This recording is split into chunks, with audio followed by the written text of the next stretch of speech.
Bonjour. Aujourd'hui, je vais présenter la solution de l'exercice 4 du chapitre 4. Cet exercice sera consacré aux mesures et à une des méthodes de mesure. Et il s'agit bien sûr là du pont de shearing. Et cet exercice s'énonce comme suit. Donc, vous avez un pan de shearing, donc lequel est montré dans cette figure. Alors, la tension d'alimentation, la tension d'alimentation, c'est du 20 kV. C'est du 20 kV avec une fréquence de 50 Hz. Donc, cette tension est fournie par un transformateur de test. Donc, disons 220 volts, 20 kV là. Et la fréquence avec laquelle on travaille ici, c'est 50 Hz. Alors, la capacité étalon standard, elle est montée sur une branche, elle est donnée par C'S, donc c'est ce condensateur-là, C'S, qui est un condensateur étalon, il est monté sur cette branche-là. Donc, dans un test sur un échantillon, bien sûr, on a pris un échantillon isolant. Ici, c'est la bakélite, peut être votre isolant si vous voulez, mais ici, on a pris du bakélite.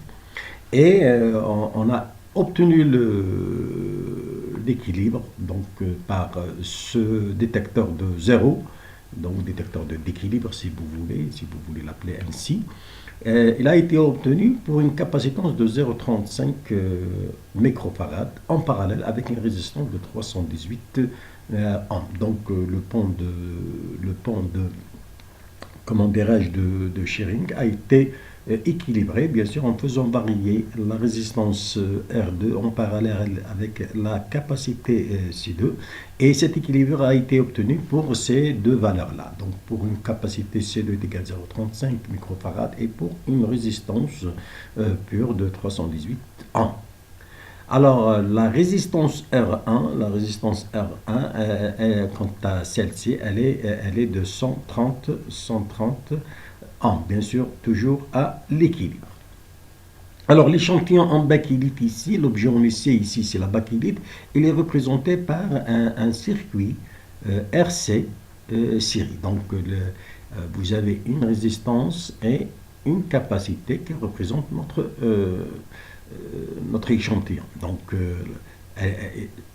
on l'a noté donc RS et CS. Et ce sont ces deux paramètres qu'il faut déterminer, bien sûr, pour répondre à la première question. Donc, dans la première question, on vous demande de déterminer le RS et le CS.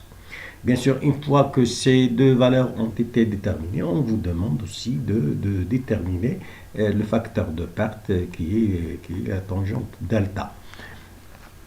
Donc, c'est ça l'exercice. Bien sûr, on va considérer cette fois-ci, on va considérer que l'objet en essai est a un circuit équivalent formé d'une résistance et d'une capacitance en série. Vous pouvez donc refaire le calcul si vous voulez ou bien en considérant que l'échantillon est ou bien a un circuit équivalent parallèle, c'est-à-dire RPCP. Alors, commençons par la détermination de la résistance et de la capacitance de notre échantillon. Donc, avec les données suivantes, donc nous avons un C'S, comme on l'avait dit, de 106 microfarad et un C2 égal à 0,35 microfarad. De plus, nous avons une résistance R1 de 130 ohms et une résistance R2 de 318 ohms. Donc puisque à l'équilibre, donc on peut facilement écrire que RS, d'après ce qu'on avait fait dans le cours, donc est égal R1 par C2 divisé par C'S. Donc tous ces paramètres on les a, donc en faisant le calcul numérique, donc en remplaçant R1 par sa valeur, le C2 par sa valeur et le C'S par sa valeur. Bien sûr ici j'ai pris directement microfarad, donc puisque le microfarad je peux le simplifier, donc on aura donc une valeur de 0,429 ohms. Donc notre résistance, bien notre échantillon, il présente une résistance de 0,429 ohms. Bien sûr, sous ces conditions-là, la capacitance, quant à la capacitance CS, ce n'est autre que C'S qui est multiplié par le rapport entre la résistance R2 et la résistance R1.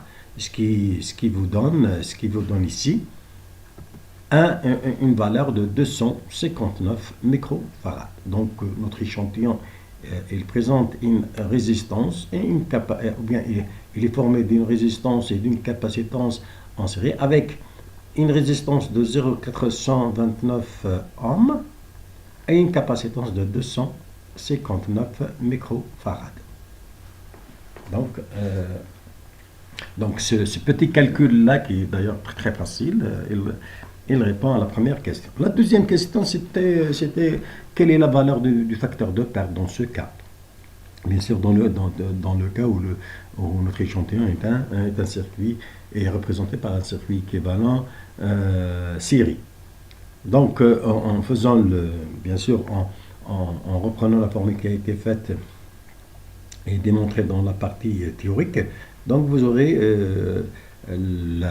la tangente delta S qui est le facteur de perte, ce n'est autre que le oméga là, donc de PF, par la valeur de CS qui a été déjà calculée, RS calculée. Donc toutes les valeurs sont présentes.